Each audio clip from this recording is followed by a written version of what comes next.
If you want to sign out of all devices on your Epic Games account, this video will walk you through the full process step by step. This is a really useful security tip if you've logged in on a shared computer, switched devices, or just want to make sure your account is signed out everywhere at once. It only takes a few minutes, and by the end, you'll know exactly how to force a full account sign out from all sessions. If this tutorial helps, please hit the like button and subscribe for more simple how-to guides just like this. Now let's get started.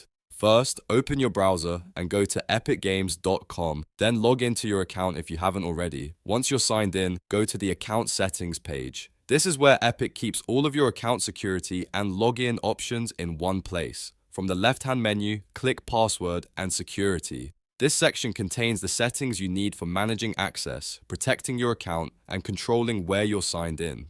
Now scroll down until you find the Sign Out Everywhere section. This is the option that lets you disconnect your Epic Games account from every device and browser session currently signed in.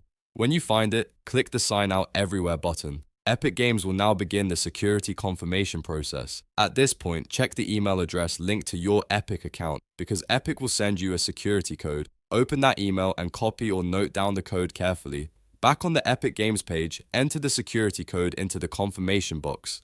After that, click the button to confirm the action. Once you do that, Epic will sign you out of all devices connected to your account. That means if you were logged in on another PC, console, browser, or device, those sessions will be disconnected and you'll need to sign back in manually. If you ever think someone else may have access to your account, this is one of the fastest ways to secure it right away. And that's it. You've successfully signed out of all devices on your Epic Games account. If this video helped, don't forget to like the video, subscribe to the channel, and turn on notifications so you never miss another quick tutorial like this one.